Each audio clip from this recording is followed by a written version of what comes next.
26절부터 31절 말씀을 중심으로 해서 약한 나를 택한 이유라는 제목으로 말씀을 나눌 때 큰 은혜 되시기를 간절히 축원합니다. 제가 설교하면서 보면은 이 서신서가 왜 기록되었는지 이 부분들을 잘 말씀을 드리잖아요.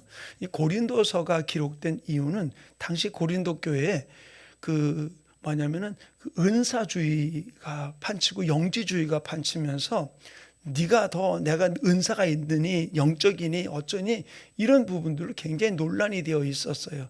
그리고 특별히 거기에는 또 자유민과 노예들이 함께 섞여서 있는 교회의 어떤 부분들도 있고요. 그리고 당시에 있는 아데미 신전을 섬기던 여사제들도 교회 안으로 들어와 있는 부분들이 있었던 것이죠. 그러다 보니까 서로가 누가 잘났느니 못났느니 이런 부분들이 많았던 거예요. 그래서 오늘 여기서 뭐라고 얘기해 주고 있습니다.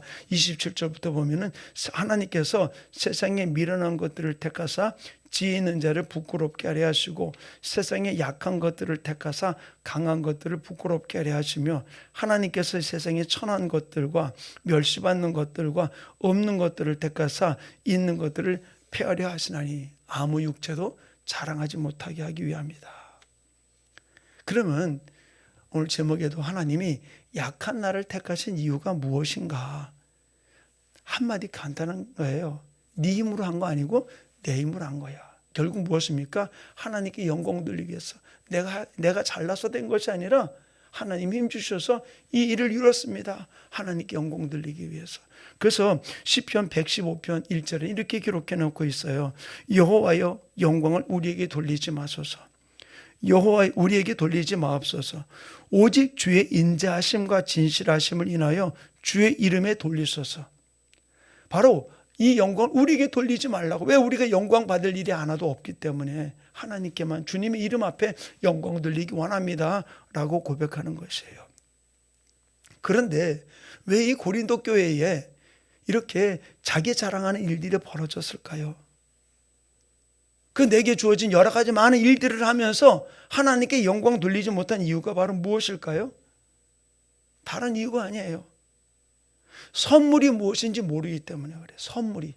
하나님이 내게 주신 선물이 무엇인지 모르니까 내가 가지고 있는 건 줄 알고 착각하고 하나님께 영광 돌리지 않고 자기 자랑하기에 또 남을 무시하기에 급급한 모습이에요. 그 선물들에 대해서 성경은 이렇게 기록해 놓고 있습니다. 에베소서 2장 8절에 뭐라고 하냐면 너희가 그 은혜를 인하여 믿음으로 말미암아 구원을 얻었나니 이것이 너에게 난 것이 아니요 하나님의 선물이라.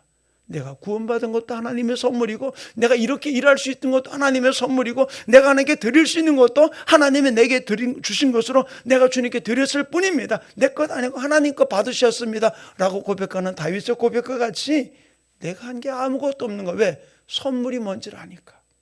선물이 뭔지를 아니까. 그래서 오늘 본문 중에 아까 다시 한번 읽었습니다만 26절부터 29절에 뭐를 이야기해 주고 있습니까? 약한 자, 무능한 자, 천한 자, 멸시받는 자. 바로 이런 사람들 택하신 이유가 바로 무엇이겠어요? 우리는 하나님 앞에 내세울 게 아무것도 없는 존재예요. 우리가 잘나봐야 얼마나 더 잘났겠습니까? 우리는 하나님의 주권적인 선택 속에 내가 구원받아서 하나님의 자녀가 되었고 그리고 구원받은 우리들에게 하나님이 우리를 이렇게 저렇게 은사를 주시면서 살 수 있는 부분들을 주시고 바로 우리가 하나님 앞에 택함을 입은 자라는 사실, 선택됐다는 거 얼마나 귀중한 일이에요. 그래서 에베소서 1장 11절은 이렇게 기록해 놓고 있습니다. 모든 일을 그 마음의 원대로 역사하시는 자의 뜻을 따라 우리가 예정을 입어 그 안에 기업이 되었다. 그분의 뜻을 따라 우리가 부름받아서 선택받아서 하나님의 기업이 되었다. 로마서 9장 16절은 이렇게 얘기합니다. 그런즉 원하는 자로 말미암음도 아니요 다른 박질하는 자로 말미암음도 아니요 오직 긍휼히 여기시는 하나님으로 말미암았다. 내가 열정적으로 뛰어다닌다고 내가 간절히 사모한다고 하는 것은 되는 게 아니라 하나님의 전적인 은혜로 바로 이 모든 일들이 이루어졌음을 이야기를 해주고 있는 것이죠. 사랑하는 우리 충만교회 성도님, 우리가 그러면 나는 가만히 있으면 되냐? 아니요. 내게 허락된 것을 가지고서 땅에 묻어두지 아니하고 우리는 5달란트 2달란트 받았던 자와 같이 가서 장사하는 자가 되어야 되는 것이죠. 이것이 하나님 우리에게 원하는 것이라는 거예요. 그러면 하나님이 우리를 부르신 것에 대해서 아이고 내가 원하는 만큼 하지 않았네, 그래가지고서 후회하는 분이 아니라고 이야기했어요. 그래서 로마서 11장 29절 이렇게 기록해 놓고 있잖아요. 하나님의 은사와 부르시면 후회하심이 없나니. 하나님 우리를 부르는 데서는 후회하심이 없어요. 아직 우리 최현숙 권사님 손주를 못 봤잖아요, 그죠? 아직 먼 이야기인 것 같지만, 그런데 걔가 왜 가정 안에 기쁨을 줄까요? 왜 그 조카들 태어났으면 막 좋아하잖아요, 그죠? 그 걔가 뭔 짓을 하게 돼? 맨날 똥 싸, 울어, 막 잠투정해, 그거밖에 안 하잖아요. 그래도 왜 기쁨을 준 이유가 바로 무엇이에요? 걔가 태어난 것 자체가 기쁜 거예요. 그놈이 방긋방긋 웃는 거 하나가 기쁜 거예요. 단지 그가 어떤가, 걔가 서울대 가기 때문에 좋아하고 아니에요. 지금 그냥 그 웃는 모습 때문에 기쁘고, 똥을 싸도 이쁘고, 울어도 이쁜 거예요. 바로 하나님은 우리를 부르시면은 후회하심이 없는 거예요.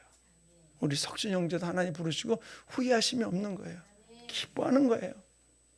바로 이 일을 우리가 바라보면서 달려가는데, 이 일은 단지 로마서에 기록된 부분들이 아니라 베드로와 바울을 선택하셨을 때도 하나님은 후회하심이 없다 그랬어요. 그래서 요한복음 1장 42절에 이렇게 기록해 놓고 해서 베드로를 부르면서 데리고 예수께로 오니 예수께서 보시고 가라사대 내가 요한의 아들 시몬이니 장차 게바라 하리라 하시니라. 게바는 번역하면 베드로라. 자, 그를 이렇게 불렀는데 예수님을 3번씩이나 그것도 조주하면서까지 부인한 건 베드로거든요. 근데도 하나님 후회하심이 없었어요. 그런 과정을 통해서 하나님을 더 깊이 알게 되었고, 그는 십자가에서 마지막 처형당할 때 나는 주님하고 똑같이 십자가에 못 박힐 수 없다 해서 거꾸로 십자가 못 박아 순교를 한 게 베드로거든요.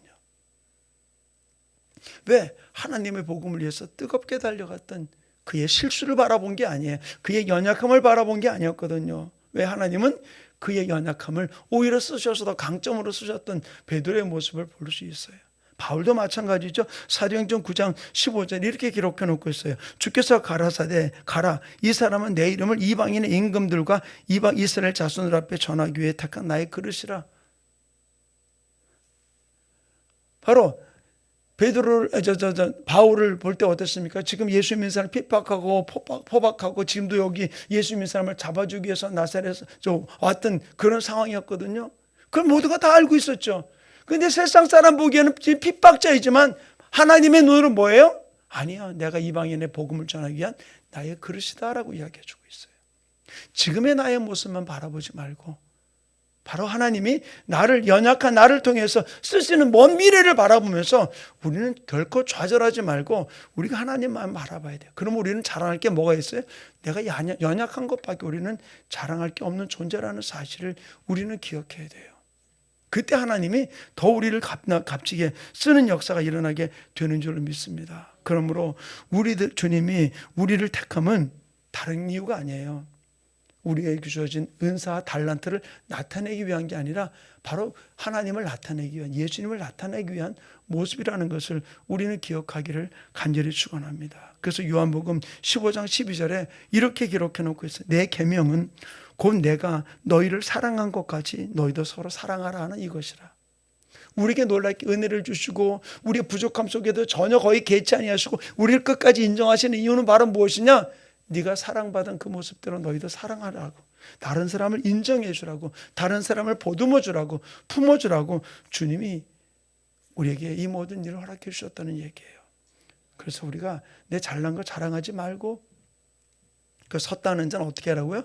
넘어질까 조심하라고 그랬잖아요. 결코 교만하지 말고 우린 주님을 바라보면서 한 걸음 한 걸음 믿음의 고백으로 달려가는 삶이 이루어지기를 간절히 축원합니다. 그러므로 내가 연약한 거, 부족한 것 때문에 탓하지 말고 남하고 비교하면서 내 스스로 움츠러들이지 말고 우리가 할 일은 바로 무엇입니까? 나를 택한 이유는 바로 내가 사랑할 수 있는 존재인 줄 하나님이 아시기 때문에, 내가 충성할 수 있는 존재인 줄 아시기 때문에, 내가 모든 사람을 품을 수 있는 존재인 줄 아시기 때문에, 하나님의 복음을 선신할 수 있는 존재라는 사실을 아시기 때문에 나를 부르셨다는 사실을 우리는 기억하면서, 하나님 어떤 일들 속에서라도 좌절하지 아니하고 내가 매일 기쁘게 하루하루 이 순례의 길을 주님과 동행하면서 나아가는 하나님의 사람들에게 나를 붙들어 달라고, 우리 가정을 붙들어 달라고, 우리 충만케 붙들어 달라고 우리 주여 삼창하고 뜨겁게 통성으로 기도합니다. 주여, 주여.